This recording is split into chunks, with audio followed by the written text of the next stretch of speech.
Hello, everyone. Welcome back to Big Finish Fans. And today's Big Finish Fans, we're doing something rather sad because it is the final Diary of River Song tier list. We've reached the delta for River Song, really.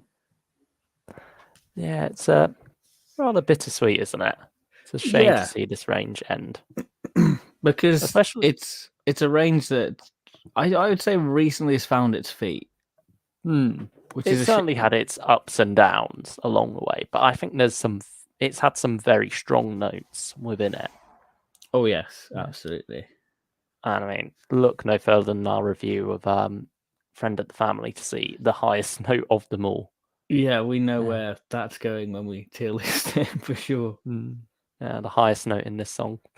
It literally, it is. I think it is the strongest of River has to offer. But we'll talk about the recent box set and maybe what we think is going to happen to River Song.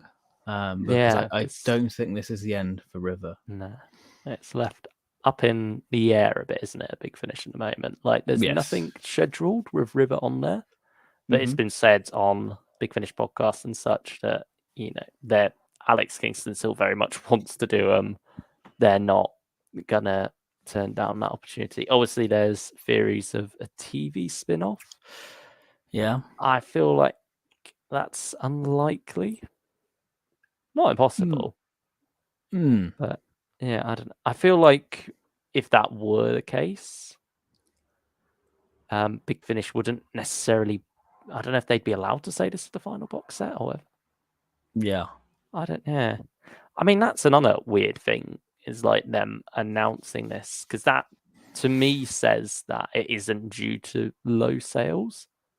I think with a range like this, if it really was low sales somehow after 11 volumes, you'd sort of just do what they did with countermeasures and such. You don't say this is the final box set. You just sort of try and sneak out more over time and see what you can do with the range. I think it was on a high. I think I can't see it doing badly. I think and it's not like there's an overarching story for them to wrap up. So yeah. But we'll get there. We'll get there with those. Yeah. I mean, in the meantime, hello to everyone in the chat. Hello, Daniel. Hello. Third Doctor fan. He's one after your own heart there. Yeah, that's nice. As I have been listening to the Third Doctor meeting with a song, and it is now my favourite box set, so please be kind to that box set, Ben, as you are a Third Doctor fan like me, but Luke will like it. I think we weren't too keen on that. Yeah, it's a weird box set, that. I mean, if it's your favourite, power to you. Yeah, I'm glad you're enjoying it. I'm not here to take that away from you, but it didn't do much for me. No. Hello, stylish one. You have made me start with Merlin, and I'm enjoying it. We are glad. It's a good, yeah. I think that was a couple of streams back, wasn't it? We had a little Merlin chat. Yeah. I can't remember how we got onto that, but because I think there's like a tweet going around like Saturdays in the 2000s hit different, and it was like Doctor Who, Merlin, like, and all like that type of stuff, like Primeval. And I was like, oh yeah, this is the tweet for me. Diary of a Song is a favourite Big Finish spin-off, says Stylish One as well. No. I think it's up there. I'd probably say it is up there.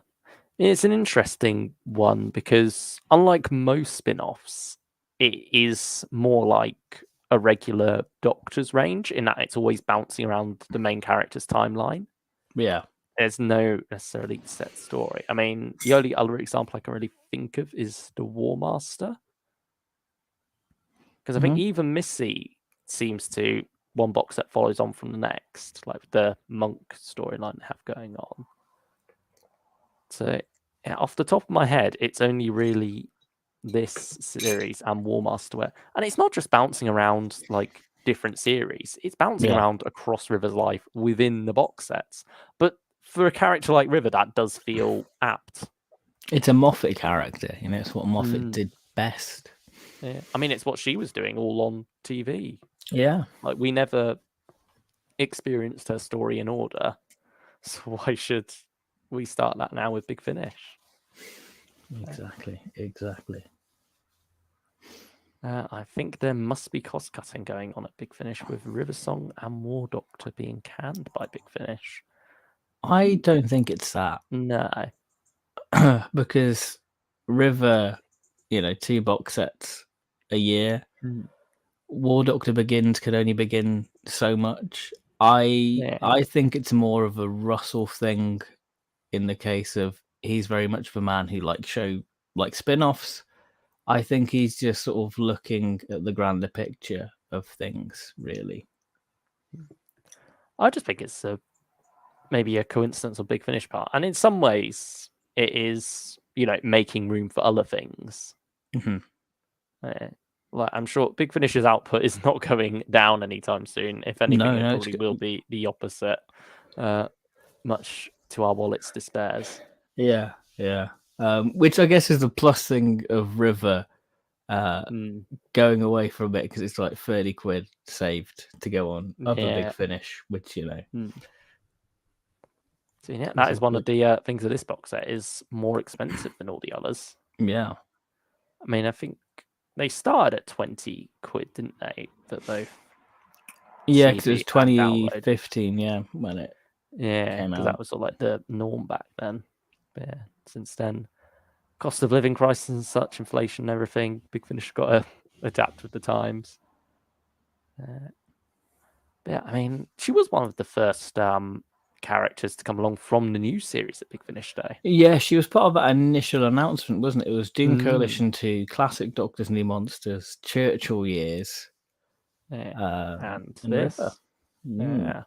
And this was released the same day as the Husbands of River Song as well, wasn't it? It was one of those where it was scheduled for January, but they thought, as a little present, we'll give it you, a few weeks early. Which is funny because that's like her last appearance on TV, and then suddenly first appearance on audio like immediately after that. Yeah. Oh, it's crazy times thinking back. It is, yeah. 8 years ago now. Blimey. Really. Yeah. But I suppose before we talk any more River Song, what have you been up to? How have you been the last week and a bit? We're on a Tuesday this time. On a Tuesday, yeah. On a Tuesday. On the quest for plastic Doctor Who. Yeah, I saw you over on Twitter. Yeah, no luck at the minute, but we'll keep rolling for that. But that's mainly what I've been doing, really. Best of luck with that. You've had Mel accompanying you, haven't you? Yeah, it's her favourite time of the year, so it's kind of drag her along, but she gets to see like all the autumn stuff in the shop, so it's a win-win. Oh, guys, that all piling up now. Yeah, especially in B&M. It is. It will soon be here. It's a knocking. Oh dear. I mean, yeah, the weather's turning now. We've had our brief spell of sun, and now we're into some depressing rain. I'm here for it though, because it makes it all very quite cozy, and yeah, I like it. Perfect for Big Finish listening, I would say. I like it when it rains and listening to Big Finish. It's like, oh yeah, this is great. You're going to switch back to your 60s Who then? I think that's usually your cozy Who, isn't it? Yeah, or maybe Jaguar and Lightfoot, I think. Yeah. But got to do Once and Future.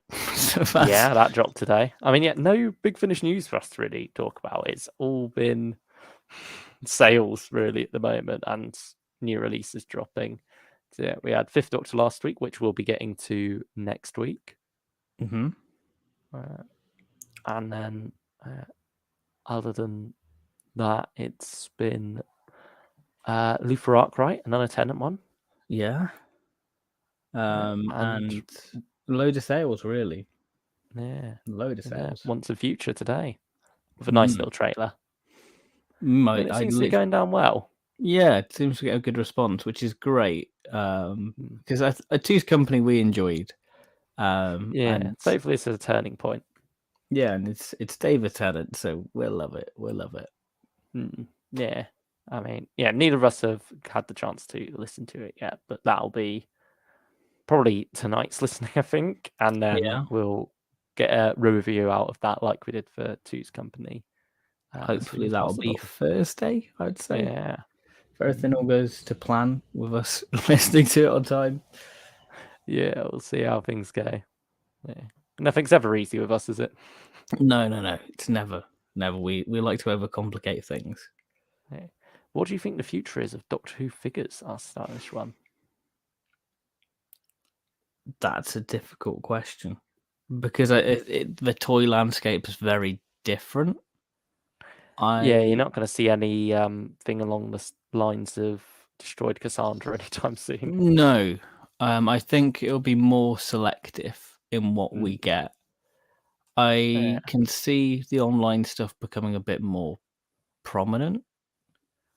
I can see maybe like 1 or 2 waves in like Forbidden Planet. I think B&M's kind of on its way out, I would say. Or maybe B&M will just become classic, I would say, maybe. But I mean, they've redone all the packaging, haven't they, in line with the new branding? So sort of gives you hope that there are plans there. I think Russell knows how important it is.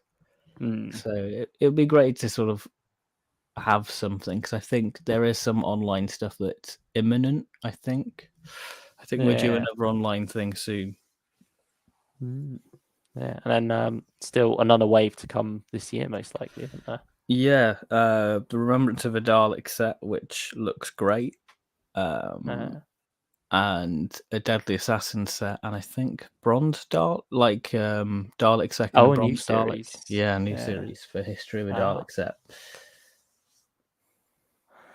I have listened to the new Once and Future with Tim in it again, so we are getting a full Third Doctor story in Once and Future. So are we getting a full Third Doctor? I doubt it at this point. I feel like if we were, it would have been earlier on. So, yeah. I think we've got 8th Doctor next. I wouldn't be surprised if River Song is alongside him for that. Yeah. And then who knows what they're doing with the coda. But You'll get you have snippets of the first 3. I think Tim had a nice little bit in Two's Company. But our good friend Stephen Noonan is in the latest one, in one of the central roles, I would say, isn't he? Because he's in the trailer. Yeah, I believe so. Also, like probably same capacity that Tim was in Two's Company. I would say so. The way that's going to go. But yeah, very exciting to hear that. So, shall we dive into today's main topic? Yes, we can do. We can load up the tier list. There we go. Yeah, because I mean, this is one we've done before. I've updated it with the latest box sets, but yeah, I think with you've like switched over computers or whatever, so yeah, we're not quite along this. I'd be interested to see if opinions have changed since then, where these will all fall. Bit of a throwback for us, I suppose, revisiting this. Well, this is the last time, so yeah, this is the conclusion of. Well, I don't know. You never know with Big Finish. They say something's over, and then not so long after that, they say, "Oh, it's back." But yeah, it's like Gallifrey, isn't it? They say it's gone, and then it'll come back. Yeah, it'll always rebrand itself, whatever. But yeah, we'll talk about where we think that things are going to go for River Song after we've done this. So, Boundless Sea, the opening story. It feels weird looking back at this because this feels like a very different time for River, where she was. This was seen as a spin-off where she was a bit more standalone. Because obviously the 8th Doctor is being saved for the finale of this box set, and you've got one long story, but each of the 4 still mostly stands on its own, I would say. Different writer, different beginning, middle, and end, but comes together to make one larger whole. And Boundless Sea, I think, is very much about what River gets up to when the Doctor isn't around.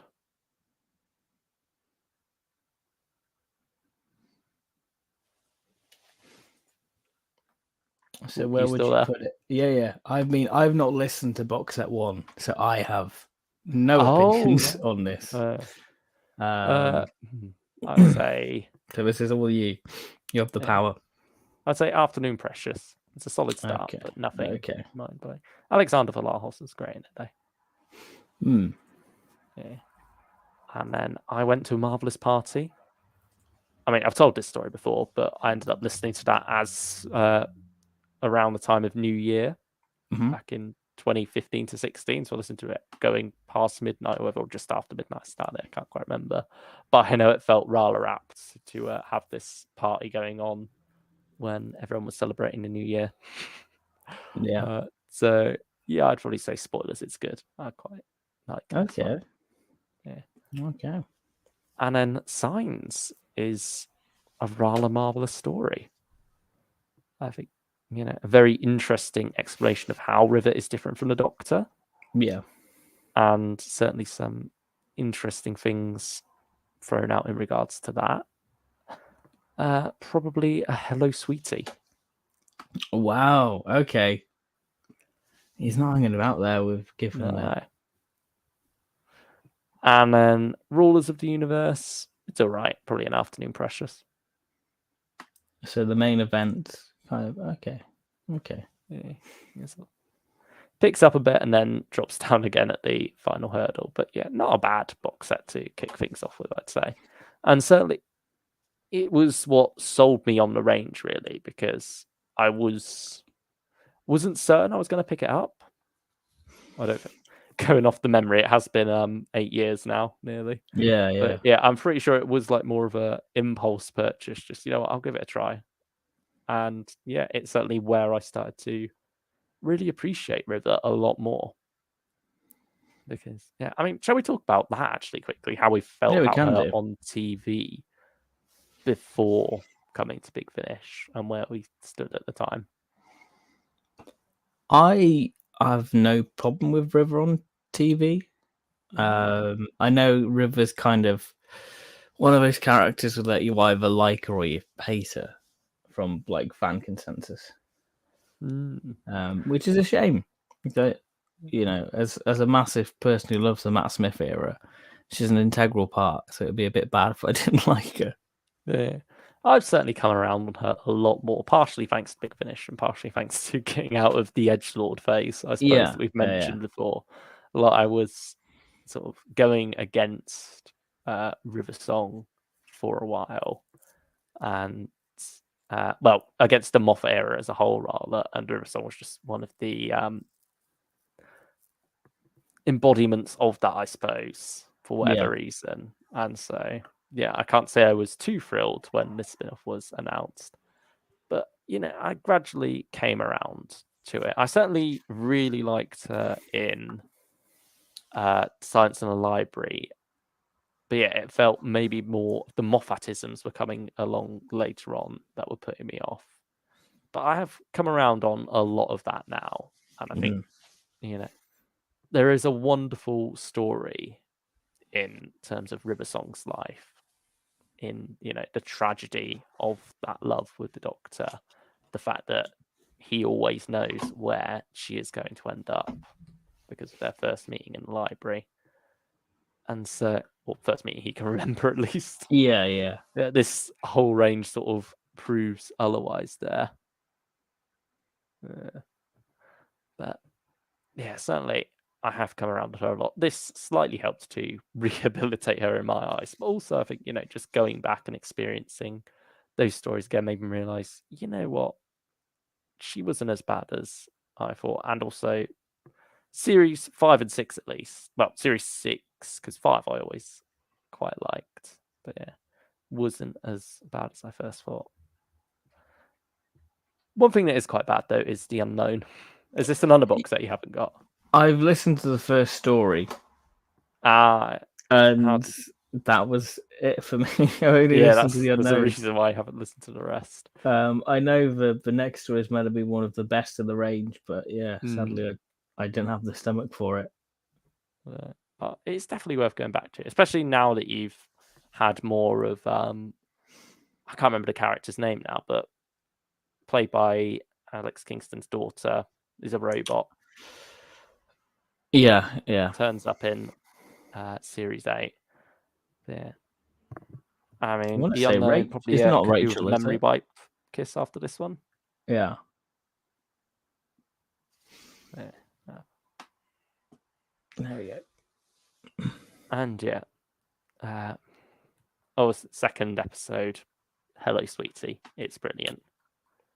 So much has been said about it. It is extremely ominous. It poses this very alien, unstoppable threat, and it makes it so terrifying without being seen. It is something special how it does that alongside wrapping it in a human tragedy. So beautiful stuff from, I believe that's John Dorney. Yeah, I think World it Enough is. in Time, not as good as its TV name sharer. Really, dear God, your hard work. Yeah. It has the monsters from Life of Crime, doesn't it? This box set. Yeah, I can't remember what they're called, but they Is like it Spirables? Yeah, that's it. They like make a meal out of temporal paradoxes and stuff, don't they? Yeah. Eye of a Storm was one I really struggled with the first time. Gave it a second try. It only improved ever so slightly. Probably another dear God, your hard work. Okay. It's a shame this series too, because it, for me, has one of the single strongest episodes of this entire range. But I can't recommend the box set as a whole because, yeah, the rest of it doesn't live up to it. But One says Diary of a Song Series 2 is one of my favourite Big Finish spin-off box sets. So what do I know? What do we know? Yeah. I mean, it does feel somewhat odd as a spin-off box set though, because you have a Doctor in almost every story or two. I think that's the criticism we had with early River was it wasn't letting River stand on her own 2 feet, you know. But now our criticism as the range come to an end is, why haven't we got a 9th and 2nd Doctor box set? Yeah. It's funny how it all works out. But yeah, I mean, Series 3 is very much following on in that same vein, isn't it? We've gone back another Doctor, ticking off the 5th now, and we got one long story, but each episode still stands on its own as well. So yeah, Lady of the Lake by Ned Fountain. This is one of your favourite box sets of the range. This was the first River box. Yeah, this was the first River box set I got because of Peter Davis. Yeah, Big Davo. Because he was on fire on the main range. This was when Davison was taking, championship level of, Doctor Who on Big Finish. But I think what I like about Series 3 is it fills in gaps with Series 6. It enhances River's story, of having Madame Kavari in there. But Lady in the Lake, I think, is definitely in the top 2 tiers, I would say. I think it's one of the strongest stories in the range. I'm happy to put it top 2 if you want. I think it's a very strong. Yeah. Very wonderful story from Ned Fountain. And now we have a Requiem for the Doctor. This is where the 5th Doctor comes in with an unusual companion in tow. Yeah. You could guess where the story's going with that premise. Yeah, we have River being quite catty, going, I don't remember you. Yeah. That's all fun. And is it Mozart or Beethoven? I can't remember. It's all sort of based around one of those, isn't it? Yeah, I can't quite remember, to be honest. But I remember it just being all right, probably an Afternoon Precious. Yeah. But My Dinner with Andrew.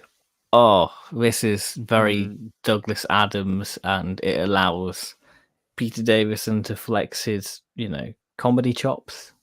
Yeah, very much so. What I do appreciate about this box set is how, or not this box set, sorry, but these early box sets is how differently they laid things out.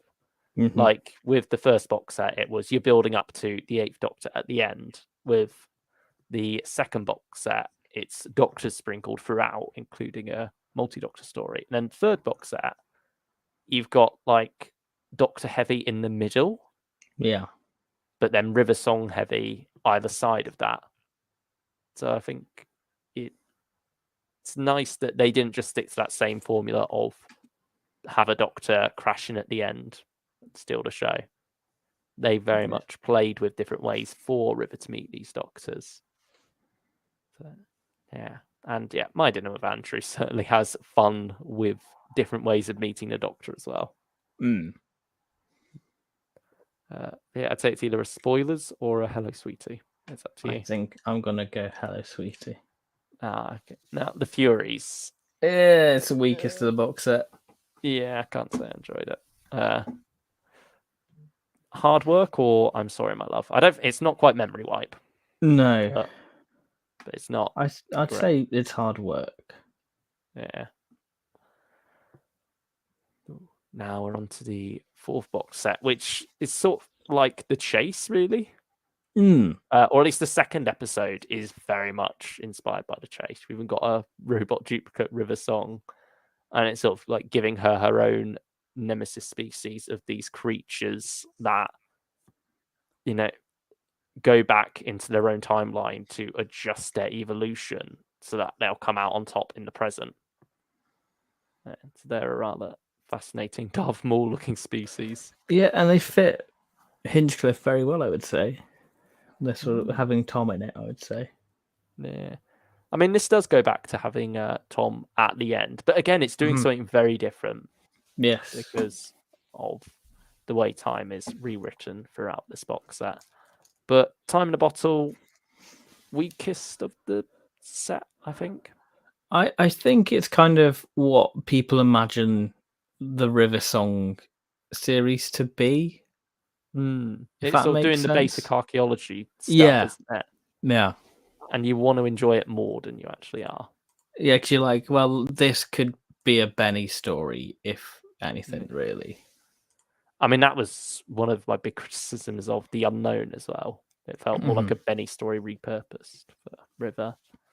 But yeah, in this one, probably an I'm Sorry, My Love. Yeah, I'd agree with that. But is it Kings of Infinite Space? Yeah. It's hard. It's a bit blurred on just because the YouTube compression and such. But yeah, I think this one's just a good bit of fun. Probably a afternoon precious. Like nothing offensive, but yeah, pretty harmless story. Who done it? I'd say spoilers. It's good. Yeah, it's a very good one. Very good. Yeah. And then finally, someone that I once knew. Oh, what a brilliant performance by Tom. Yeah, that's wonderful having those two together and just how well that works. Yeah, it's certainly allowing him to do something very different, isn't it? But I don't. I feel like it's an afternoon precious at best, though. I think the rest of the story doesn't help it too much, but it is wonderful for what you're getting into there. And now we're taking a bit of a shift. This is where we're no longer doing box set long story arcs. Instead, we've got like themed box sets for the next few, isn't it? Yes. That's like it's the first era of River Song is over. And now you're shifting into her second era, I suppose, as in this box set, it's a different master each story. And this is the first time we're really bouncing up and down her timeline within a box set. Yeah. Because you've got some time of her in prison. And then like all across the rest of her life as well throughout this, as she runs into the master. Yeah, it's a shame we got this in Ravenous too. Because this was before, because Big Finish had a thing going, we're going to do this for the first time, and then a couple months later you'll get it again. Like they did it with the Fendal as well. And you're like, oh, okay. I mean, at least this wasn't a multi-master story. Yeah. It was just the irony of that combination, wasn't it? Yeah. Particularly having Eric Roberts back in this first. But in some ways, I think that might have been a blessing in disguise. Because I do think it took him a bit of time to adjust to audio. Oh yeah, I think Masterfall's when I first thought, you know what, that's his best Big Finish so far. I think this is definitely his weakest performance. Yeah, it seems like he's just reading it. Yeah, but he's just so wholesome when you listen to like interviews with him and such. Like, Yeah, you can't hold it against him. And also, this big Hollywood actor coming into Big Finish to play the master. You just gotta respect that, really. He's doing it for the love of. what are you doing here, Bruce? This. Huh? He loves doing it, and Yeah, so I'm happy for him. yeah. And He's and got certainly 2 box sets from his own spin-off, so you know. yeah. And certainly, like we say, he has improved since this. It was just a bit of a rough start. But we're not on that yet. We've still got the Bechtel test to go, which Yeah. was Missy's first foray into Big Finish. Followed swiftly by Missy Series 1, I think, the month after this. Yeah, this was January, wasn't it? Yeah. And I think this was sort of like the tester for us, wasn't it? Of, are we going to dive into Missy's series or not? And I love this one. Yeah, I can't say it put me off the Missy series, but I almost just felt like, well, I've had Missy here, I've enjoyed it. Yeah. I need to save money, so yeah, never ended up picking that one up. And I thought the premise was very clever about like trying not to reference the Doctor and stuff. Yeah, very good. Very good stuff. Is it probably a spoilers? It's good or an afternoon precious? I prefer it to the stories in there, I would say. Yeah, so I'll put it up there. Animal Instinct, good fun. Yeah, but nice imagery. Nothing of like the tombs. Yeah. It's sort of River Song doing Indiana Jones with the master in tow. Yeah. I mean, there's a wonderful moment at the start where she sort of uncovers this tomb and the master awakes thinking, the Doctor's found me, time to spring my trap now. But no, it's not the Doctor who's turned up. And I think this is for the master the first meeting, is it? Yeah, I think so. I don't know. Yeah, although later events might say otherwise. But I feel like the way it's treated in this story is treated as the first encounter from the master's perspective. I can't remember too much. Yeah, it's been a while. Yeah, I may be wrong there. Feel free if you have listened to this one more recently. I mean, it's been 4 years. So yeah, let us know in the chat if it is treated that way or not in the story. But yeah, probably Afternoon Precious. Yeah, I'd agree with that. Yeah, and Ship in a Bottle, I'm Sorry, My Love, I think. Yeah, I agree. Ooh, and Concealed Weapon could do with a memory wipe. Yeah, it was Jacoby, but it was a sign of things to come for the War Master range. Yeah, still not listened to Solitary Confinement. No, we'll get around to it. We'll get around to it before the end of the year. Yeah. And now we've got a very different box set again, where it's River crashing in on different TV stories, either doing like prequels or midquels, I guess. But yeah. She's like in the episode with Peep Show. But yeah, an Unearthly Woman, of course, it's River crashing into an unearthly child, or before an unearthly child. Has a Ravenous connection. Yeah, which is quite cool. Because this is sort of about a month before Ravenous finished. But yeah, but this is more one of those cases where I'm sort of like dismissive of it as canon, I suppose. But obviously, canon is a made-up thing with Doctor Who. Like, there's no real way to quantify at this point. There's so much stuff that it's all just a mess. But this does feel like it's stepping on the toes of something a bit sacred. Yeah, I mean, the story is very similar to an unearthly child. Yeah, it's nice how it mirrors that and then does something different with it. But yeah, because you expect it to be Susan, but it's something completely different. But yeah, I don't think it's bad for what it is. But yeah, I think if you're gonna do a first Doctor one, I don't think this was the one to pick. Yeah, it's just that it's too risky an episode to touch. Yeah, there is something quite holy about part Yeah. 1 of An Earthly Child. Especially for just a random box set. Like, this isn't necessarily a 50th, 60th celebratory box set. Yeah. So, I mean, I had a fun thought for what they could have done instead, or what they could do in future with Stephen Noonan and Alex Kingston. You've got 2 weeks where William Hartnell's on holiday in the Keys of Marinus, where he's gone to the City of Millennius ahead of the others. Yeah. Have a story there somehow. I don't know how, but yeah, I'm sure they could find a way. Hey, maybe you should write it. Yeah, there we go. I'll send it over to Big Finish. But probably Afternoon Precious or a Dear God Your Hard Work. I'd say Afternoon Precious, because I don't think it's bad. No. And then The Web of Time, I think my favourite from this set. Yeah, I think it might be my favourite too, actually. Because I did enjoy Jago. Yeah.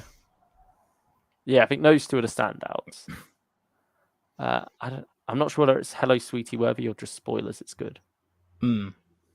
So I like the premise of River going back to find artifacts.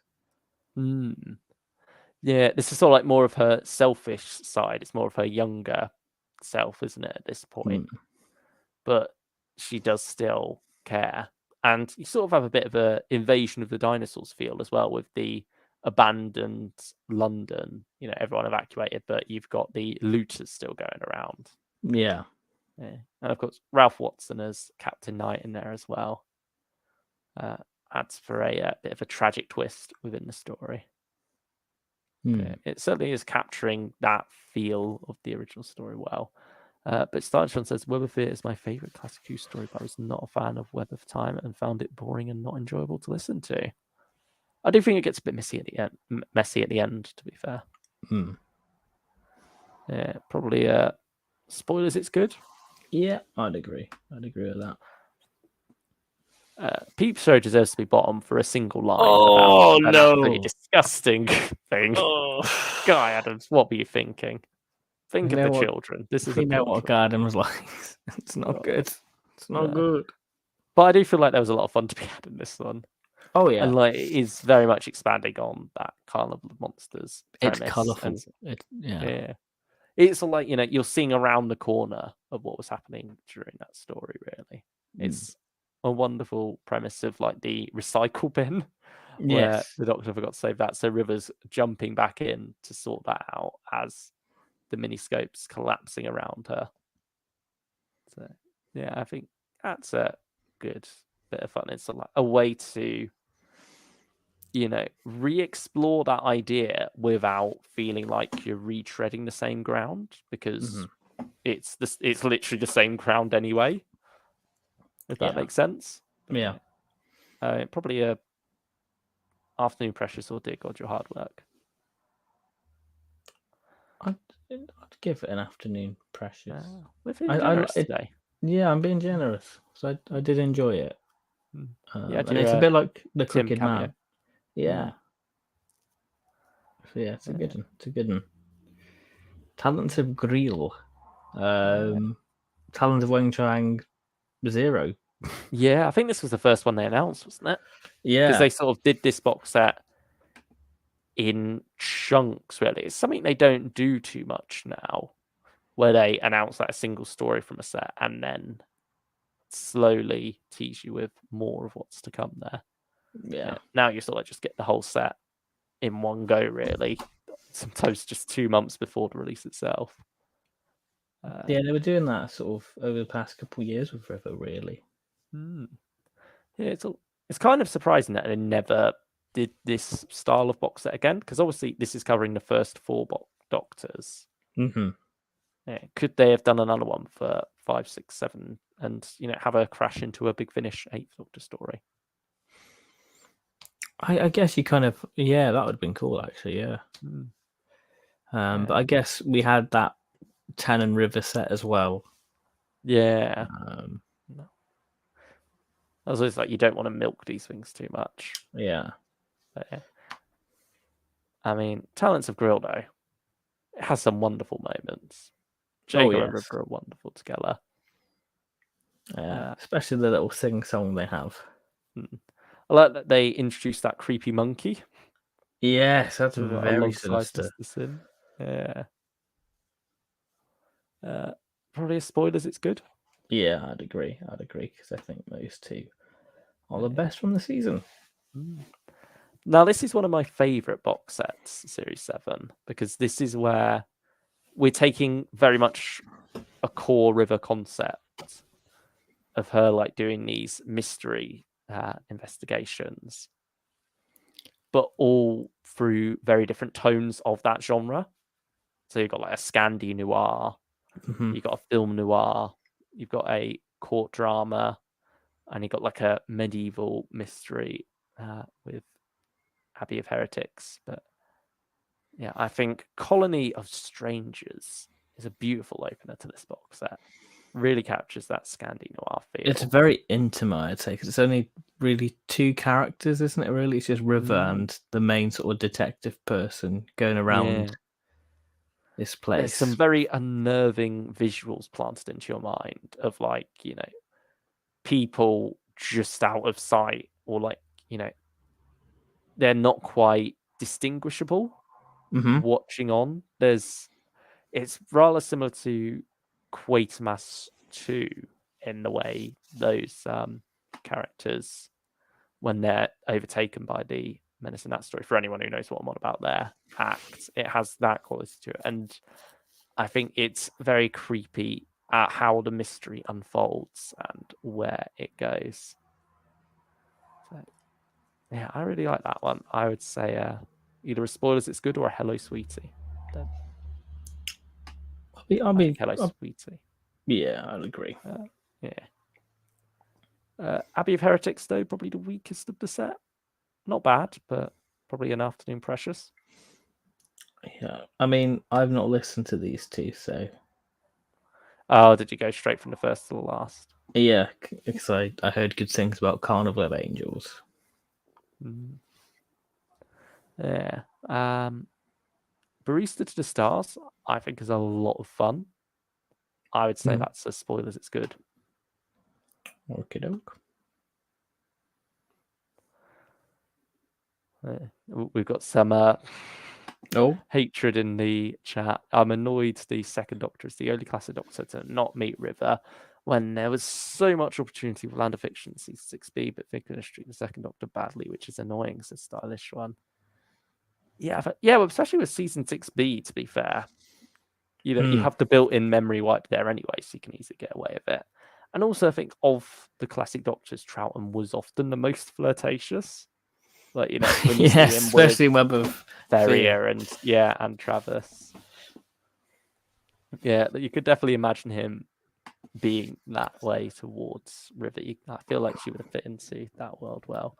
I Alongside think that Jamie box, as well, them both competing for her. I think if this box set came out now, we probably would get it. It's just a product of its time, I would say, because we didn't have a Second Doctor recast in place. Yeah. And I don't. I know they did it with Legacy of Time with Fraser Hines, but that was, very small. I mean, they also did it with Fourth Doctor Ventures, didn't they? Yeah. Yeah, but yeah, I think it would be. Hopefully, we do still get it somewhere in some form. Like, it doesn't necessarily have to be Diary of River Song, because that's now over. But I mean, Beyond War Games, it can be in its own thing now, can't it?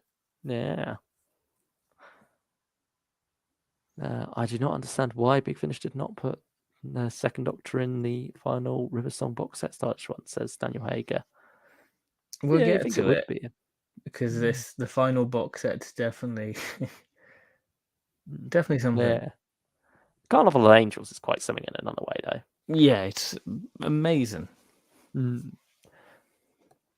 Weeping Angels themselves are very well portrayed in this.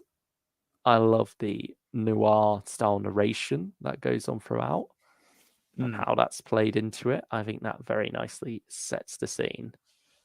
And yeah, it feels like it goes more full on than The Angels Take Manhattan could. Yeah, I It sort of prefer is it. doing what Box Set 6 did, but for a Matt Smith story, except it makes even more sense because River was in that story anyway, and we know she was hanging around New York before that. So this is sort of a prequel, but still has a whole story to its own.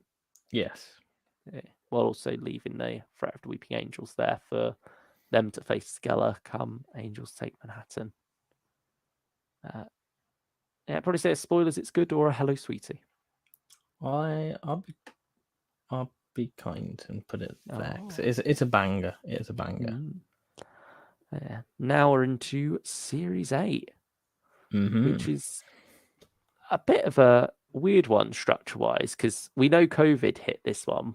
We still don't know where the knock-on effect was with that, if there ever was one. I feel like Dead Man Tales could be in this one. Yeah, it's sort of hard to tell what the original plan was there, but certainly it said that one was written quite a while before. Yeah, I mean, slight glimpses of tomorrow, I think, is a beautiful story where we get to experience the whole history of a world quite quickly. Yeah. And I love that style of storytelling. I love River jumping in. I love the message that it has. So, yeah, I'd probably say it's a spoilers. It's good. Yeah, I'd agree. Brave New World. It's the weakest. It's the weakest. It's a River Light story, which isn't necessarily a bad thing. And it's not like I dislike the character who I really need to remember the name of. I feel like it's Rachel, but I don't think it is. Yeah, that's it. Yeah, she's a wonderful character, but it's just sort of like a boring version of the Ark in Space, really. It's a story we've heard quite a few times before. And I think what didn't help me is we had Genetics of the Daleks. I think the Time Lord Victoria's fourth Doctor one, which is essentially Ark in Space, but with a Dalek roaming around. And I wasn't a fan of that, and I wasn't a fan of this. So that's kind of a human cryostatus and twice shy. Yeah, human cryostatus bit out, really. Yeah. I'm Sorry, My Love. Yeah. Doesn't have eels again in it as well. Yeah, it's I'm eels never a good sign for a Big Finish. Yeah, Havoc of Empire. Oof. A Forever Home. This is wonderfully dark. Yeah, it's much more twisted than you'd expect for a River Song meets K9 story. And you think of Big Finish going down a certain direction with a certain character, and you're like, okay, are we doing this? And no, it's really, really keeps you on your toes by for sure. Yeah, it's only very twisted stuff. Probably an Afternoon Precious. Yeah. And Queen of the Mechanoids. This is an interesting one now because we have the hindsight of Dalek Universe. We know that this didn't really go anywhere within that. Yeah. Like, it sort of sets something up that you think, oh, okay, is this going to play into Dalek Universe? But no, River's appearance in Dalek Universe is entirely separate to this. It's not necessarily clear whether Anya Kingdom and Mark 7's role in this takes place before or after the Dalek Protocol. So it's like, it feels like it's an addition to that universe, but it's using the characters. That's all it is. Yeah. Yeah, and it also feels oddly like it needs a sequel as well. Like, it feels like it's setting stuff up, but then that setup never gets picked up at all. Yeah, because you get this sort of Davros mechanoid in it. Is it Derek Griffin? Griffiths, yeah. Griffiths, yeah. Wonderful actor. Does a great job as that character. Sort of always a mix between Davros and Max Capricorn, I suppose. Yeah, it is, yeah. But I'd say probably a Dear God, Your Hard Work. Yeah. Like it's going for that Terry Nation style adventure, but never quite gets off the ground with that. But it just feels so very paint by numbers and a bit bland. But now we're into Series 9, the first series to have a subtitle. And this feels like a return to what the first 4 box sets were doing, Yes. while also still being a bit more standalone than that. Because while there is a bit of an overarching story, it's more just a setup to have these adventures rather than something that actually affects these adventures beyond the last one. I think this is my favorite cover of the range, I would say. Yeah, that was it as well. It was a change in cover, wasn't it? Yes. We'd gone from sort of like that boxed off style to a bit more open and free, which I think was the right decision in the end, because they were starting to feel a bit samey, those River Song covers. So yeah, this very much felt like a fresh start for the range, didn't it? Yeah, it did. In that sense, has a subtitle, has a new cover art style, and yeah, what a beautiful cover art it was. But the Bloodwoods, I think, probably the best this box set gets. Yeah, it's riffing off, the quintessential English village. It's very Damonsy. Yeah, has some Spearhead from Demon. Space parallels at the start as well, which play in wonderfully.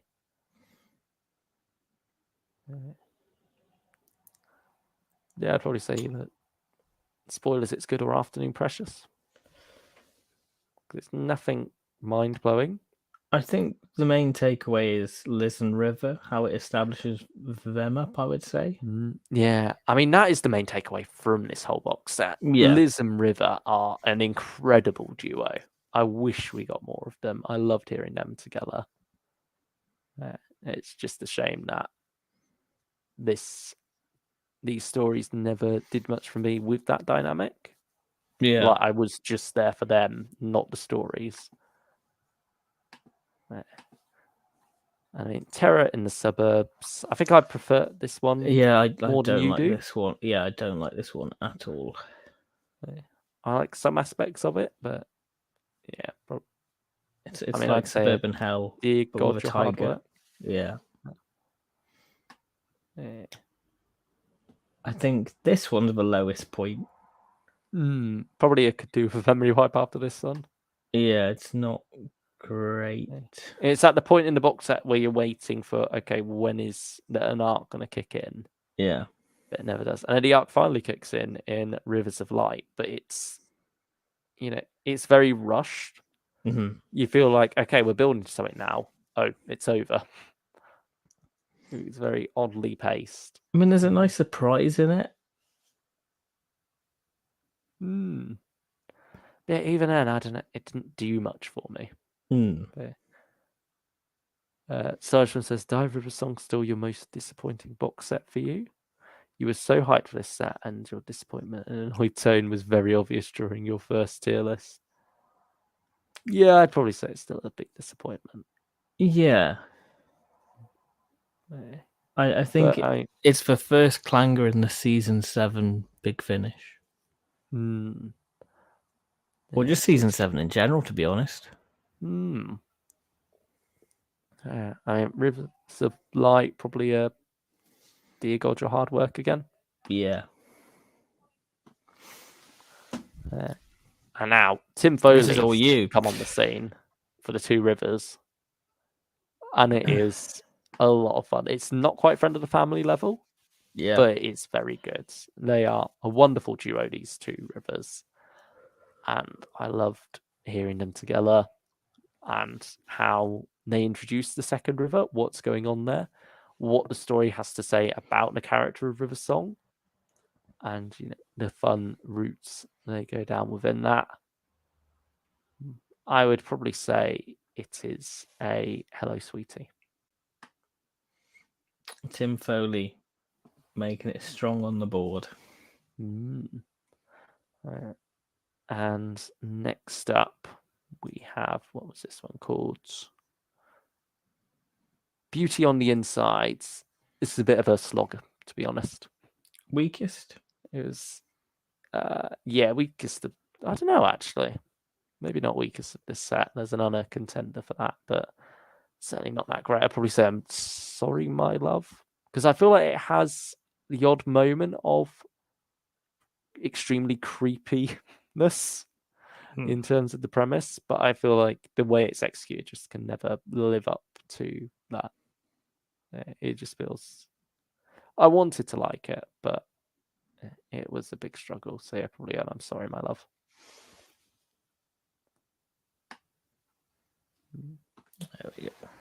Yeah, and now we have Black Friday. I think second strongest of this set. Okay. Had a lot of fun with it. You got the Autons in there as well. So yeah, just generally pretty fun story. Afternoon Precious, I think. There we go. Okay. And then Firewall is The other day. an interesting concept. Yeah, we're going back into that computer-generated library reality in Cal, the core of the planet, and exploring River Song's afterlife. But the idea that there's a serpent among the grass sneaking into her happy ever after and messing things up. But yeah, I feel like this could have been something quite poignant. You feel like if you're going to do a story set around this time in River's life with this afterlife idea, that you'd want it to mean something. But it really doesn't to me. It feels a bit pointless, really.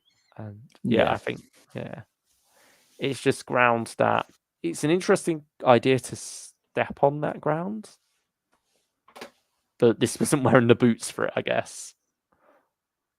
It needed to have more purpose than it did, rather than just be, oh, wouldn't it be fun to explore River Song's afterlife? I feel like it needed a reason to exist beyond just the novel idea of setting it at this point in her life. So yeah, probably another I'm sorry, my love. There we go.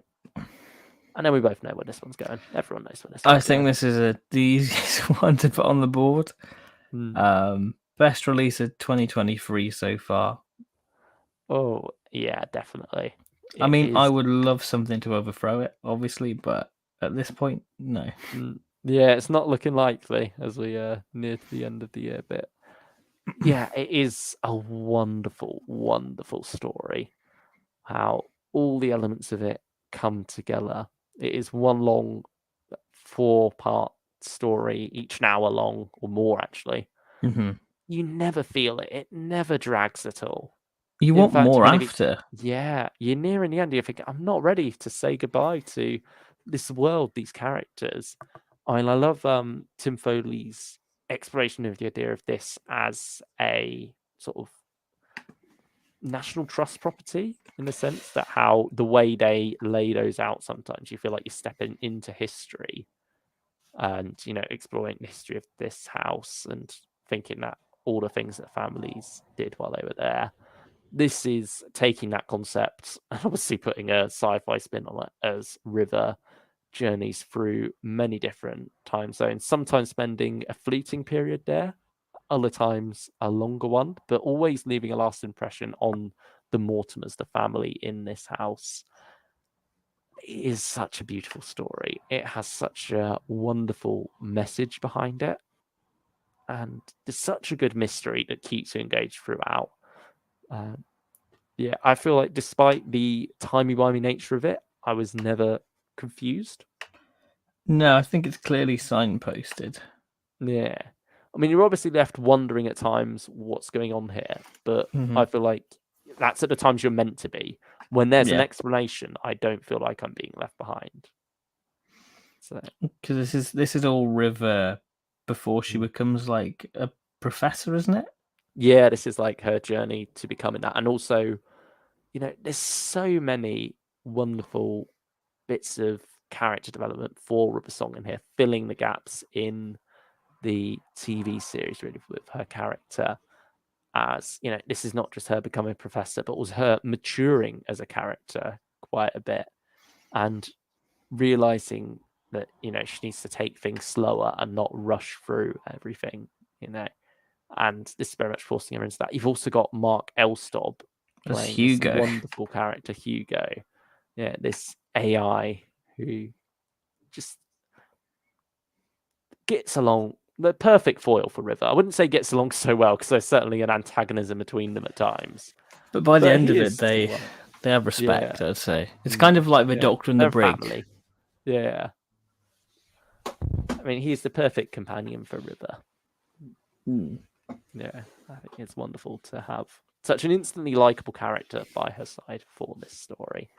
And it just makes me want to go back to it again, even though I know it will result in heartbreak. It's definitely something I need to get around to. Yeah, especially now it's getting winter time.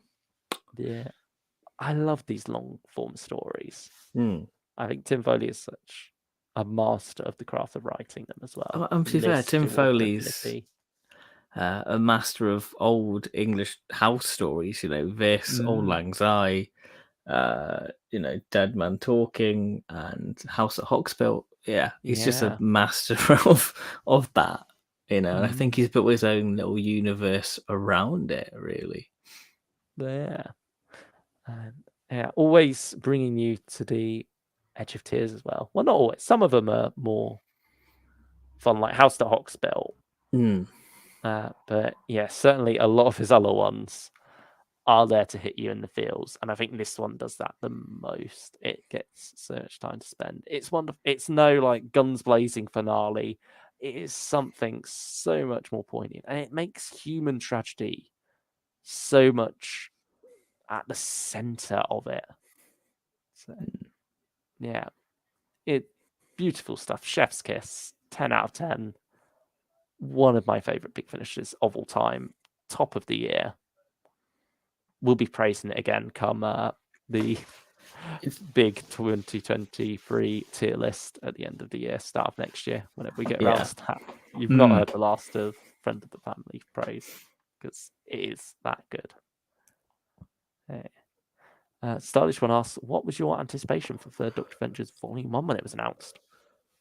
I was excited for it because it was my Doctor coming back. I would say cautious optimism from me. Yeah, it was interesting because I listened to like a load of Companion Chronicles and Velocity of Omega, and I was like, Katie Manning does a great Jon Pertwee, and she does. She's got the gruff gravel nature of Jon's voice, really. It's funny when you hear her doing it in some of the Third Doctor Adventures as well, like when she's taking the Mickey out of the Doctor. Yeah. It's like, I can't remember. I think it must have been one of the ones we listened to recently. Yeah, it's one of the old Joe ones. Yeah. Oh no, I think it's Transcendence of Ephros, isn't it? Yeah, where it's like, have you back in a jiffy, Joe? Yeah, it's when they're walking out on the surface, isn't it, of Ephros? Yeah. Yeah. Sort of having a wonderful bit of bum poke at the Third Doctor there. Yeah. So, yeah, curiously optimistic, I'd say. And then let down by it a bit, but thankfully for Doctor Adventures did improve and has become one of the standout ranges of Big Finish at this point. Return of Jo Jones aside. Yeah.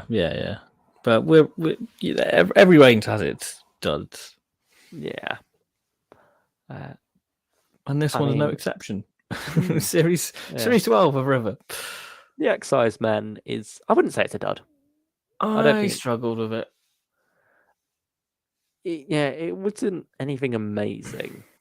See, I feel like you got. I was gonna say, you got into. I was like 15 minutes in the story, and I was like, okay, this is like the halfway mark. But no, it's like 15 minutes. We've got another like 45. I was like, how is this story got legs? Because it's a runaround, really. Yeah, I feel like it gets into it too quickly. It introduces the Excisemen very early on, when really I think they needed to build that threat, build that horror. But instead, you're sort of thrown right into it. Pub under siege, and I will admit it was a struggle. Yeah, probably dear God, your hard work. Yeah, I'd agree. Because I'd agree. I do think it has its redeeming moments. I think it's got an interesting message behind it. Yeah. And it's wonderful how it ties that into what River's going through at this moment, why this box set is called the Orphan Quartet. Although you would be forgiven for thinking that it's called the Orphan Quartet because the range is ending and these are the orphan stories that had to go in a box set somewhere. And that's genuinely what it does feel like for the most part, I would say. Yeah, it's not, because there's certainly a thematic link there. I mean, you've got like sometimes health bars and with like the second story and the last story, but well, more so on what River Song's going through, what this period yeah, of her life is. And certainly that's linked well with Jackie's appearance in this as yes, her and River Song investigate the Crotons. Let's take a step back from River Song for a second and talk about the Crotons, both the monster and the original TV story. Yeah, Yeah, how do you feel about the original 1968 or 9? Is it? But I think it's 9. I think it is. Yeah, Yeah, it's right. after the January, invasion. isn't it? Yeah. I watched it recently, actually. Same here. I thought because of this box set. I think that's probably what put me in the mood for it, because I'd not seen it since the DVD came out, and I was pleasant. That's been a while. Yeah, 2012. So it's been like 11 years since I stuck the Crotons on, and it was fine. It was all right. I think you could see the potential that Rob Holmes has as a writer within it. Yeah. The way he uses the characters very well, with Jamie obviously not quite being a high brain and him being more headstrong, and then Zoe and the Doctor's intelligence being used by the Crotons and such. And you have those wonderful scenes of Zoe, filling out the quiz and such. Yeah, it shows a nice dynamic between Second Doctor and Zoe, because you've got like the whole headset thing. Yeah, I think it's nice to have a story that really pairs those two up, especially after the invasion, which has a lot of Second Doctor and Jamie team up, particularly in the first half. It's nice that Zoe gets her chance to shine alongside the Second Doctor in this one. So, yeah, I mean, are they really a monster you expect to come back, though, and face River and Jackie? I'll be honest, I think the story concept's really good, because I think I would say sort of crystals has become like quite a big in thing, I would say. So, yeah, it's nice how that plays a part in it. It does feel like maybe 2005, 6, whenever this is set. But I love it. I love it for that. But yeah, I love it for it, because you have all these washed up reality TV stars hoping that this will be their chance. It feels very of that era.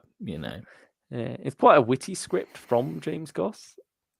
That's what you expect from James Goss. Is very good at it, really.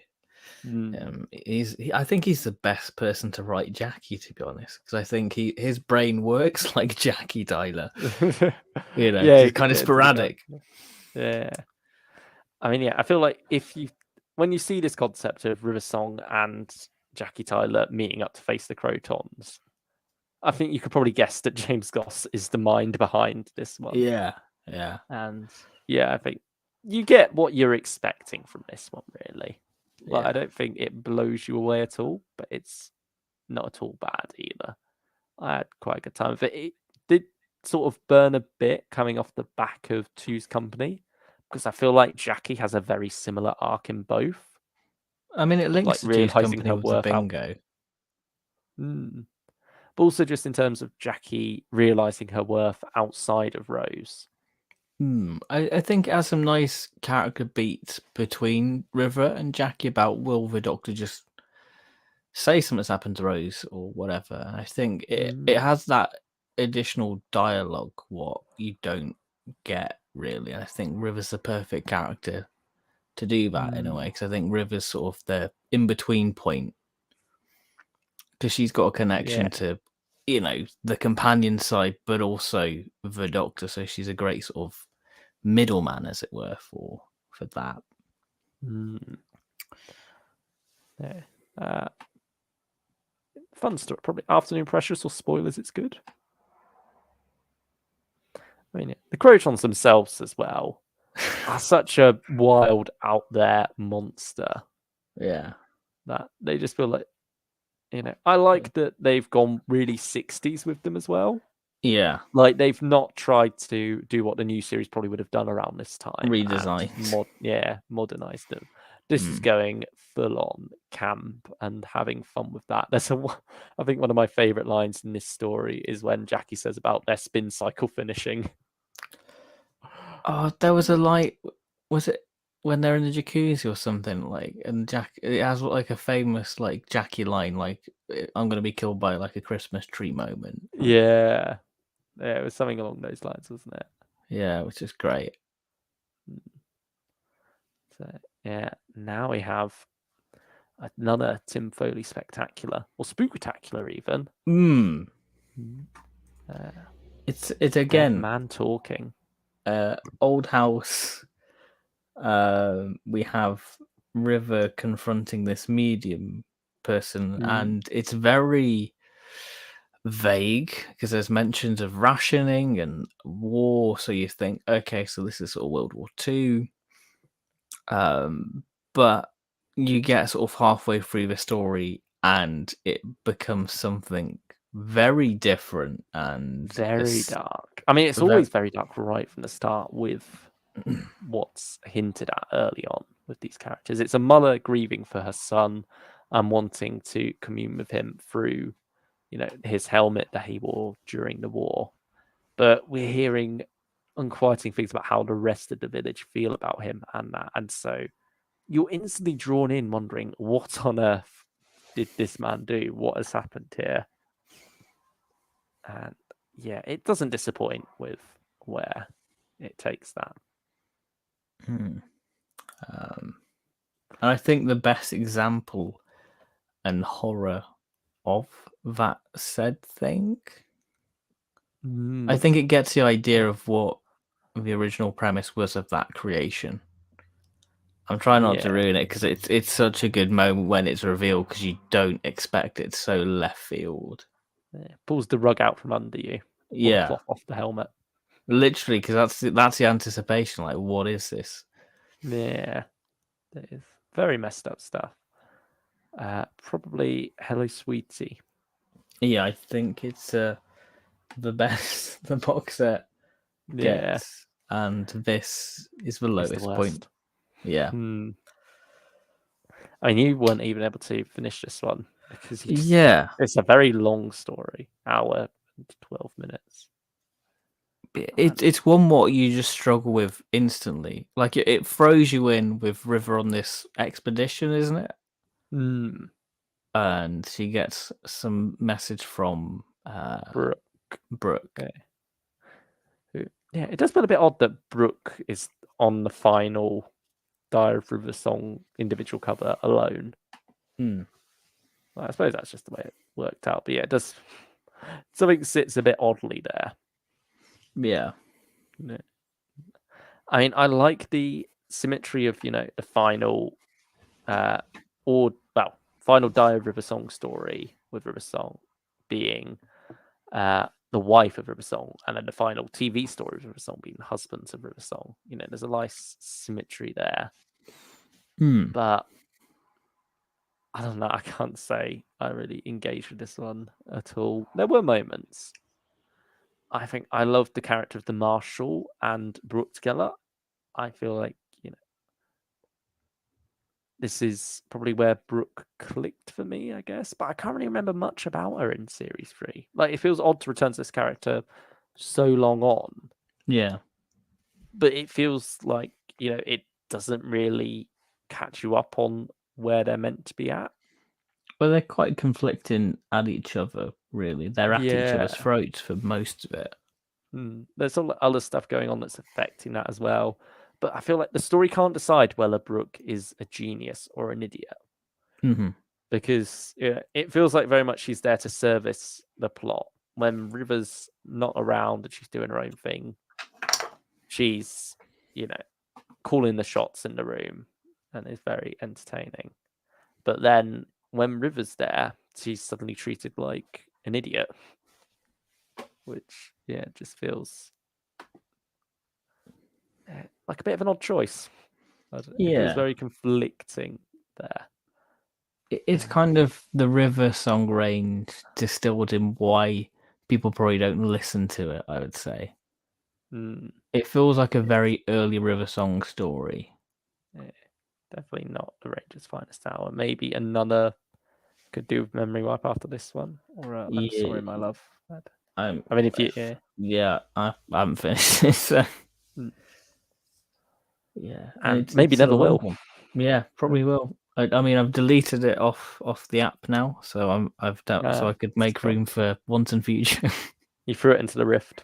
Yeah, it's gone to the Hive. It's a shame that River Song went out on that note. And certainly after Friend of the Family, we were hyped for more River. Mm-hmm. I do still really like River as a character, and I hope that this isn't the end for her. But on the whole, this box set is another mixed bag, probably on the same level as Series 10, I think. Yeah, I think it's fair to say they probably even out a bit there. And I do feel quite similar to them being just random anthologies for the most part. This has a bit more of a link to it, but very loosely. I think River Song box sets work much better where it is telling a larger story. Or at least having a strong theme there. But anyway, hello, Whovian Small Collection. No, hello, I'm late. We're happy you're here now. We're happy. Good to have and you're you. always welcome to catch up on what you've missed if you feel like doing that. If you feel like listening to us waffle another hour. Yeah. The Jackie and River story needs to be in its own tier. I don't make the rules. You're a big fan of that one then. I mean, it's good. It's good.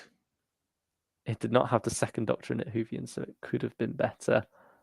Whoa, Chris Chibnall. Yeah. I mean, that does sort of.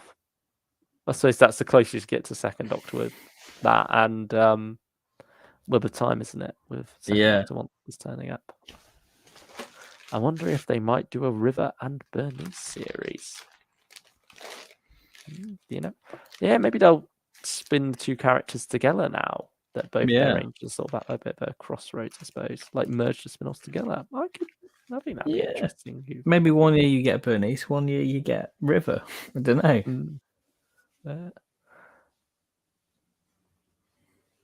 The fan theory is that the Bernice box sets will feature River and Bernice as a pair. Yeah, I mean, certainly we've had them meet. We had a reference to her in the final story, The Wife of River Song. I don't know if you got to that point. I might be later on. No, I don't. I mean, I was on a train as well, so I probably didn't hear most of it. Great stream, guys. Thank you. Thank you. Thank you very much. Not over yet, though. We've got to talk about where we think River may or may not go next. Yes. Yeah, that's the next thing. So, I think... Have you got any theories? I maybe give River like big overarching series.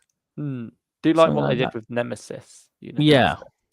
How they seem to wrap up that ongoing, somewhat of an ongoing series, but still very much all standalone. But then from there have something much more integrated.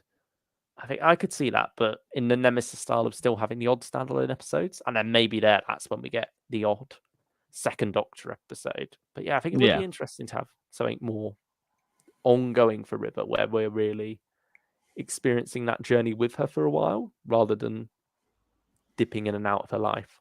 Just Friend of a Family, but 4 box sets, really.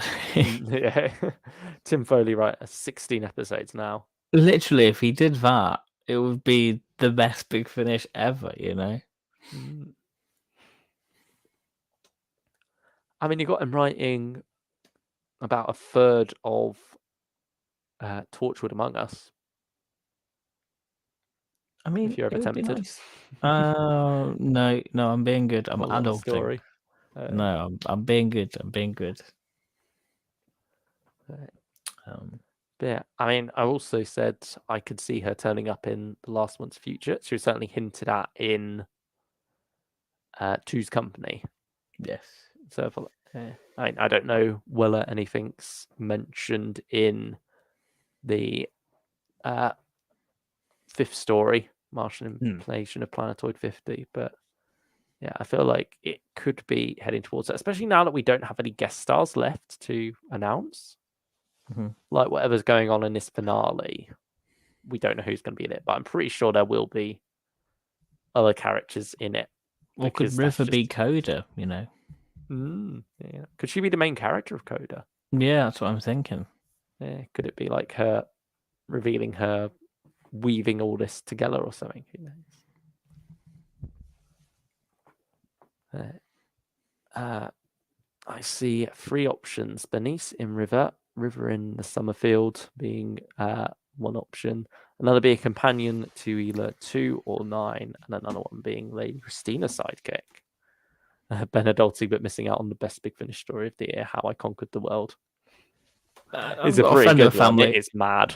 I've got a friend of a family, so it's fine. Yeah.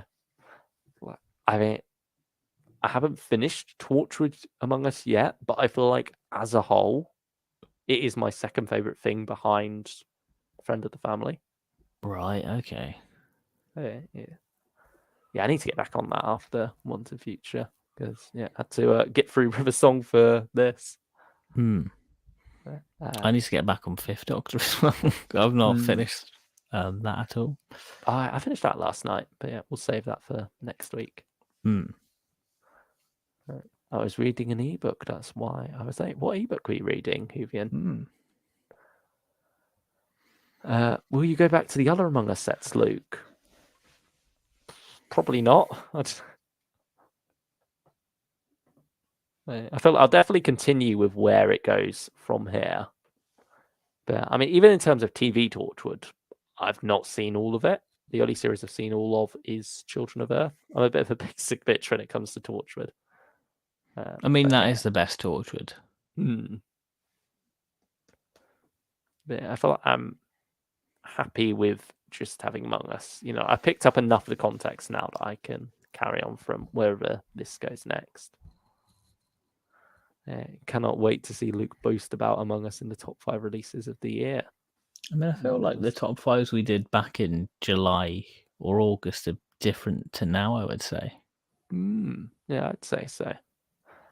Yeah. I feel like the one odd thing about Among Us, though, is that it is sort of one long thing. Like, I don't know if I could put the individual box sets there, if that makes sense. Yeah. It is very similar to Dalek Universe. It's a very strong whole.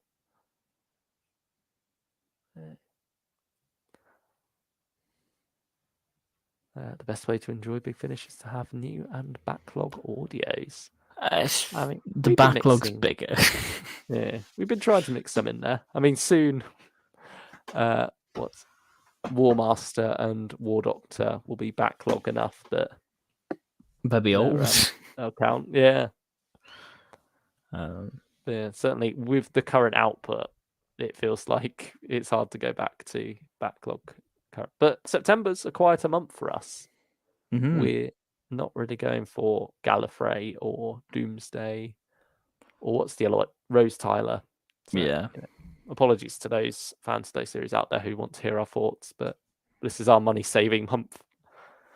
So maybe. Well, October's money-saving for me because I've just got For Once and Future and Intelligence and War. Yeah, it seems like that's a bit of a quiet month as well. Yeah, and December's the big one, I would say. Yeah, that's where the floodgates open again. Yes, but any more thoughts on where River might go next? Down the pub? Yeah, she might do. Hopefully without the excise men this time. Yeah, she actually gets to enjoy herself. I think there is a place for River on Big Finish. I hope there is a continuing one. Alex Because Kingston, always wonderful. I don't feel like the characters run out of steam by any means. oh no. And when I met Alex, she's full of enthusiasm about it, and she loves doing it.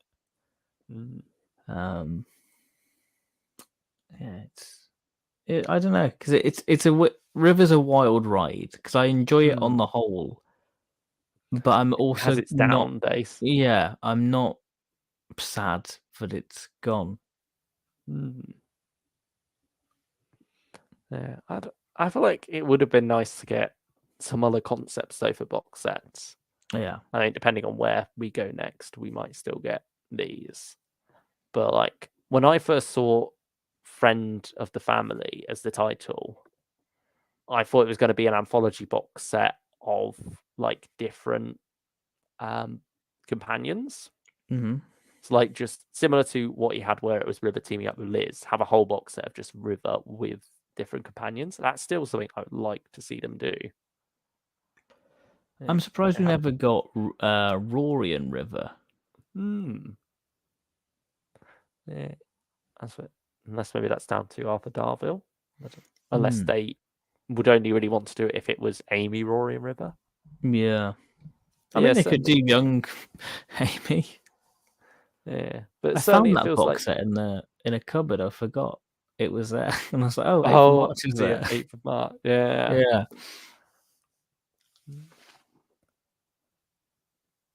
Yeah, certainly it would be nice to explore that relationship a lot more because I feel like that's one of the bits that is a bit left out on screen. It feels like there's almost a gap between series 6 and 7 there for the characters.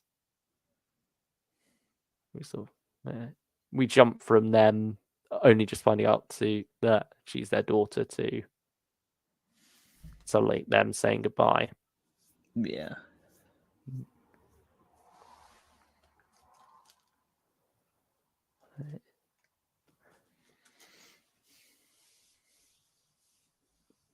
Doomsday could not even get me to buy it, and I like the second Doctor, said Stylish One.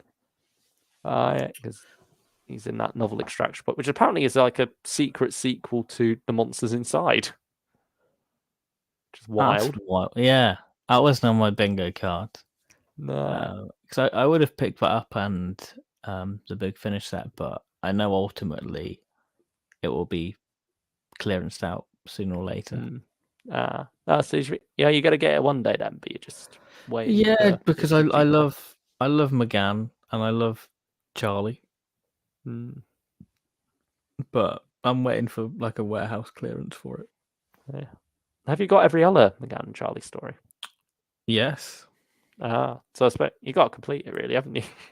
This is the annoying thing because like I love McGann and I want to get all the McGann, and you're going to say Paternoster, but we're not. Yeah, we're not at that. We're not at that point yet.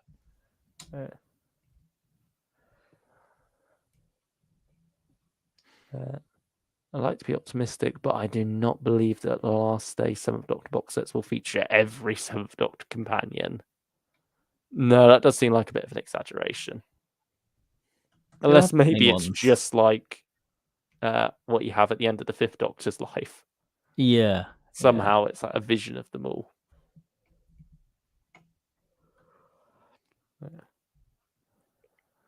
When are we going to have the Master in the 3rd Doctor Big Finish box set? Yeah, that's one of the things that feels like long overdue at this point. That's like the final step to complete the Pertwee era, really, now, isn't it? Yeah. I just worry they're going to do it in a season 7 one, which would feel wrong. Yeah. I think as well they've got to find the person to beat Delgado. Yeah. Because Coleshaw's fine. Yeah. But I think he's got enough on his plate. Yeah, he's got so many recasts to juggle at the moment. It does feel like they need someone else, perhaps. But okay. But maybe we'll grow more used to it if we hear it in a proper full cast setting. Maybe it is just one of those things we need to adjust to a bit more. I mean, Yeah, I we love had his it in Ainley, Terror though. of the Master. Yeah, I mean that. I mean, to be fair, Fifth Doctor, Autumn Infinity was basically the whole cast. Really. Yeah, that was like 3 recasts in one for that box set.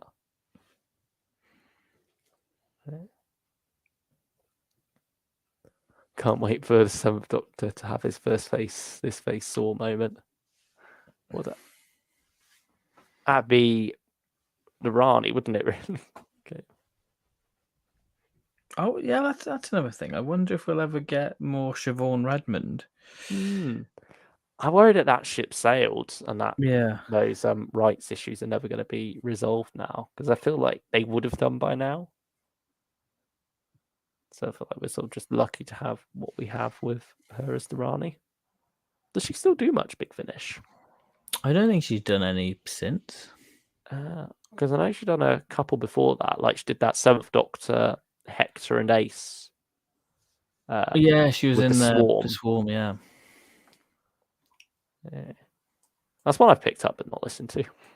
That's a good story. I like that one. I know not many people do like it, but I enjoyed it. And the Hector trilogy is weird. It's a weird one. It's an unnecessary trilogy because Afterlife is a beautiful one. Feels odd how quickly they moved on from that, though. Yes. Right, where are? There we go. Planet of the Rani. Cast. Siobhan Redmond. Oh, she appeared in Jeremiah Born in Time. Wow. Back in July. We were all clamoring for that one. Yeah, other than that, it was just Revenge of the Swarm, Rani Elite, and Planet of the Rani. Planet of the Rani is one I wouldn't mind revisiting again.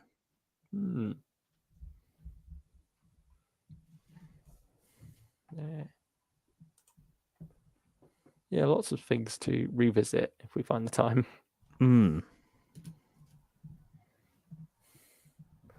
Love how they tease the Rani and Constance being a huge arc thing, then rights issues. Yeah, it's a shame. I mean, I would love like an actual sort of history of all that, like of what would have been. So I know we got it like the early days of Big Finish, but we don't really get that coverage now. I suppose it's because they never know when they might get to use it. The closest we've got is that War Master Witchfinder set that never came to be, because that was sort of recycled into the first story.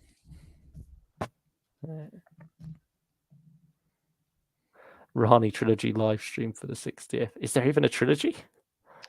I mean, I know Caitlin Murray did some BBVs, but I ain't touching BBV. I'm sorry. Rani Reaps the Whirlwind or something, isn't it? Yeah, there's one. Yeah, BBV. Wild.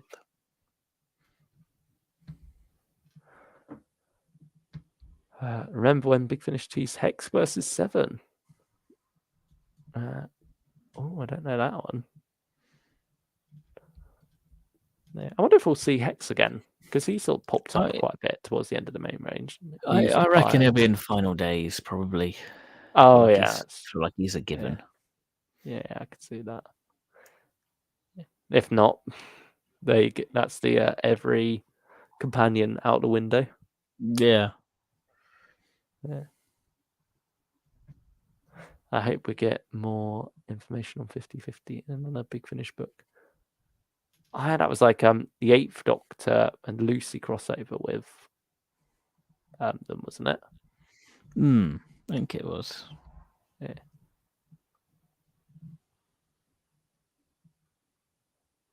If Hex is in Final Gaze, give me some Sally and Lysandra. So it depends how they handle it. Is the last days going to be like the last adventure where it's stories throughout the 7th Doctor's life leading up to that last day or not? Or is it going to be like the reverse 40, where instead of a Doctor at the start of his timeline getting thrown about, he's at the end of it and he's getting thrown back and forward? Yeah, it could be. Yeah, I'm intrigued by that. That's still one we haven't got any details for yet. But we've got to get details fairly soon, I would say. Maybe tomorrow, he says jokingly. Watch, we get news tomorrow. You never know. I mean, I think we've got to have it before the month's out, most likely. Yeah, because of Vortex, probably. Yeah. Yeah, we'll have to see on that because you never know with these things. Sometimes they wait for the month before. We still don't know what we're getting for Torchwood next month.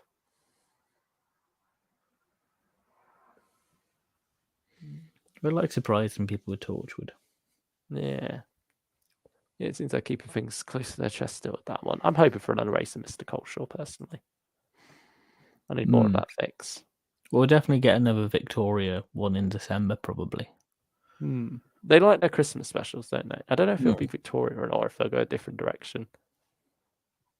Mr. Colchester and Ace at Christmas.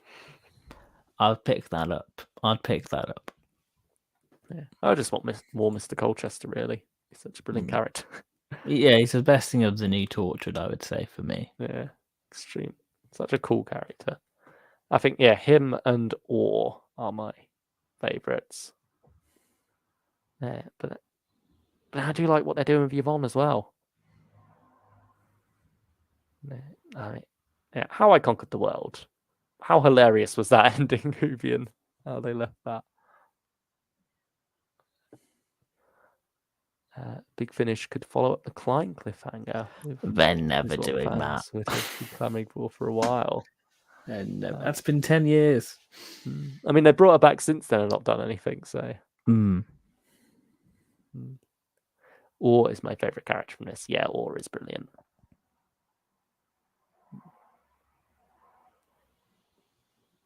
Yeah, I love. There's like an innocence to them, but at the same time, there's like that very sexual nature to the character because of how they are designed. Yeah, so it's like, I'd say it's kind of a contrast, but at the same time, it isn't. It's sort of going against the typical thing of often 20th century stories in particular, sort of like to tie sexual promiscuity or promiscuousness to being, a sin and such. But I think with a series like Torchwood, it is quite sex positive, and so it is nice to have that character be, still true to themselves in that, but at the same time be very innocent to the world around them. There's a wonderful scene in the first episode of Among Us where they're saying, "I have never had a donut before. I hope I like it," or something. But it's just they are a very multi-layered and interesting character, and it's a good soul as well, which is not always the best thing to be when it comes to Torchwood, because you'll often look for the best of humanity and you'll often be let down if you're in a Torchwood story. I do not think Big Finish will give us 10th Doctor. What do you mean by that, Daniel? They gave us him today. Yeah. I mean, it's not technically 10th Doctor. Yeah, 10th Doctor, Captain Jack. The absent friends. Yeah, I feel like that ship may have sailed.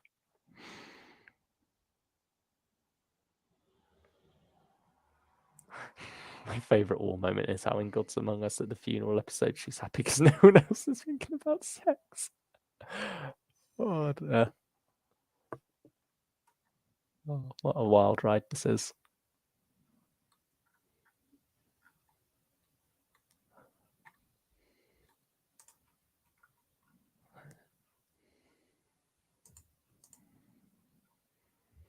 Yeah, it won't be long now until we start getting details about what's coming next year. Just terrifying.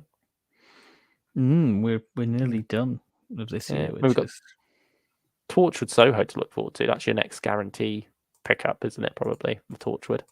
Maybe. Probably will, but I'm trying to. Yeah, I don't know. You don't want to, but you'll get dragged in. I know, but like, this is really good, Ben, and I'd be like, fine. I don't. Well, you got through Unbegotten before me. Yeah, I did. Yeah.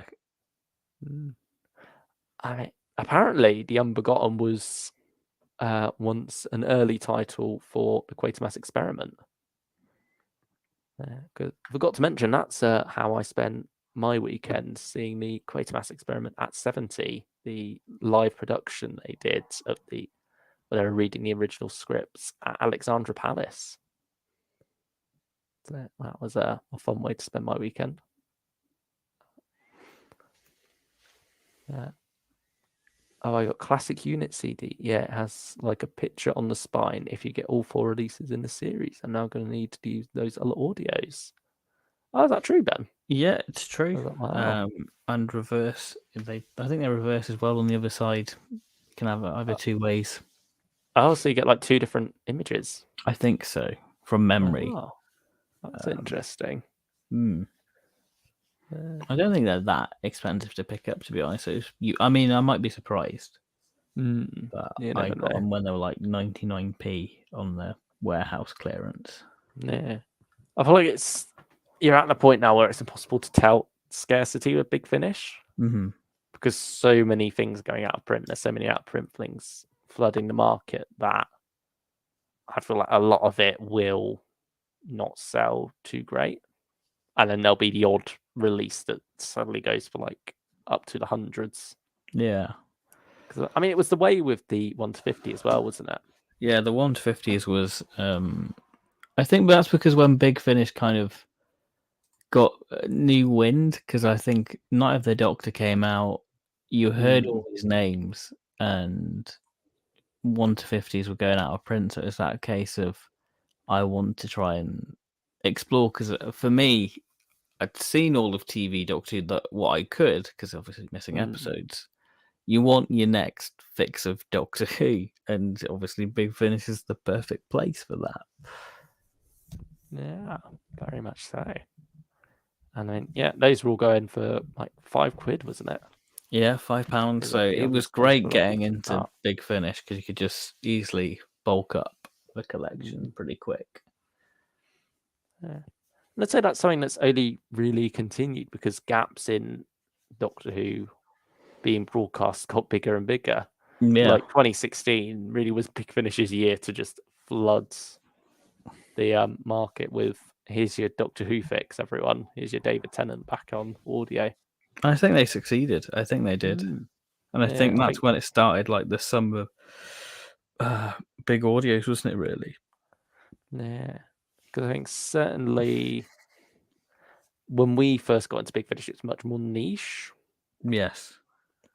But yeah, there was definitely a change there. And now it feels like Big Finish is more well known to the wider Doctor Who community.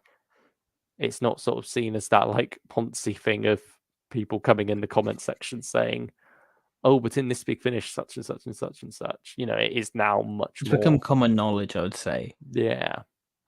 I mean, certainly. More of a meme. Yeah, they're aware of the dartboard.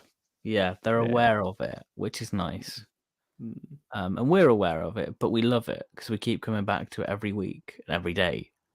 You know, it will be interesting to see how Big Finish goes forward with less gaps in TV Who. Hopefully, yeah, that's true. Starch one. Will we see? Because like obviously with the Whittaker era at times, they had to be a bit more quieter in terms of news. So I wonder if the same will be true going into the Ncuti era, and like into the 60th. Is the focus there going to more be on? Okay, TV time, guys. Big Finish can have its day a bit later. But at the same, we're having a dry spell at the moment with news. Yeah. I mean, did you see we had the cover for Doctor Who magazine? Yes, with Bonnie Langford, yeah. I mean, that's wild to think you got Mel on the cover of the issue like 2 months before the 60th anniversary. Yeah. I feel like the promo's starting to ramp up now, I'd say. It does seem odd, actually, advertising her this early on. But I mean, there is rumours she's going to the 60th as well, isn't there?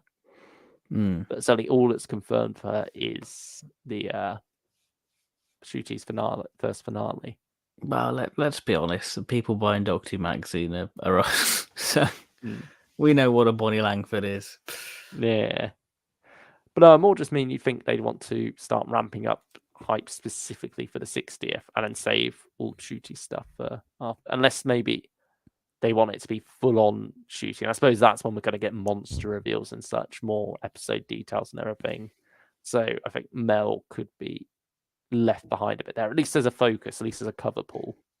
So I mean, it's not David Tennant on the cover, so everyone should be happy. I hate those people who complain about David Tennant. Is this our second Shooty era cover ever? Because like we've had him on the cover after he was announced alongside Lily Yeah. Gibson as Ruby. Or has there been two of those? Was there like one of just Shooty and one of Millie and Shooty? Yeah, there's been two. So this is the third. And I'm sure they'll be much more dominant as we get past the 60th. I think this will be the final 60th light one. Mm-hmm. I imagine whatever we get next month, we'll probably know the air dates by then. It'll be all about Russell giving us the lowdown on, those stories. So Yeah. It's exciting times are ahead. I think the dry spell is nearly over. We got some new images though, didn't we? We did, and I think we'll get a trailer at some point in September because it's Strictly Come Dancing, and we normally get Doctor Who stuff when it's that. Yeah, that's true. Yeah. I mean, you had that wonderful recreation of the Christmas invasion, like TARDIS. Oh, burning. dear me. Yeah. That sung to my heart. The Whittaker era TARDIS is no more. Interior. It's exterior we love. That's fine. That can stay. Yeah. It feels like with Russell taking over again, it's that Mr. Krabs meme of right out, all of you out, except you could stay to the clown. Yeah. And the clown in this case is the TARDIS exterior. Yeah. I'm sure someone out there on Twitter or TARDIS posting or wherever has made that as a meme already. Yeah, they probably have. Yeah. Mel is really becoming everyone's favourite Doctor Who companion on Twitter. Not for us. I like Mel. I wouldn't go so far as to say she's my favourite, but I do like Mel. But also, do you know 23rd Doctor Who release day sort of vibes? It lines up perfectly. Oh, sorry, I missed the first part of your message there, Whovian. People are thinking 23rd of September because it's Strictly's premiere app. Yeah, that does. 23rd. Feels right to us Doctor Who fans, doesn't it? It's weird how these like random arbitrary days back in time, like in the 60s, they weren't choosing this date for any special reason. In fact, I think it was pushed back a few times, wasn't it? Because of the problems there with the pilot. Like it could have been any day, but now that day has such reverence for us Doctor Who fans. Yeah. I suppose it's the same with all anniversary things though, isn't it? You never really have that significance on the day it happens. It's just something that later has an impact. The real news is the Ian Levine animation drama online with all those other people. I can't keep up with it, to be honest. Yeah, it just seems like something new every day about it, and I'm just like, whatever. Yeah, I can't say I'm spending £100 on it anytime soon. No, I've got an apology from me, Ian. I've got my soundtrack. I'm fine. Yeah. Cool. But I think, is that all we have for tonight? Yeah, I think. Oh, have you seen the clip? I have seen the clip. I have. Yeah. Yeah. It looks vile. You're not wrong. We didn't say it. Don't come after us, Ian. I mean, I'm grateful for what Ian's done for us Doctor Who fans, but yeah. That's a whole can of worms that's best left unopened for tonight. Yeah. It's like we've just been talking about River. We don't need to go into that negative side of Doctor Who fandom. Yes. We'll be back Sunday with any luck. Hopefully. The Fifth Doctor, where he's been in the night. Looking at all his box sets, isn't it? Yeah, we will. Because we love a tier list here. Any excuse for a tier list. We do, and it's Big Davo, so hopefully it'll be good. And in the meantime, Once and Future, Martian Invasion of Earth, will be covering that also. Yeah, so we're off to listen to that now. If you have already, then I hope you've enjoyed it. If you're about to, like we are, hope you enjoy it. Yeah. And take care of yourselves. Thanks for another great stream, and take care. I'm looking forward to the next video. Says Oh, Stylish Rob. thank you. Stylish Thank you. Rob. 5-second thought on that release. Loved Resistor. We will share. Well, Ben hasn't even listened to Resistor. I've not even listened to Resistor yet. I'm so behind. Yeah, we will share our thoughts on that come Sunday. Mm-hmm.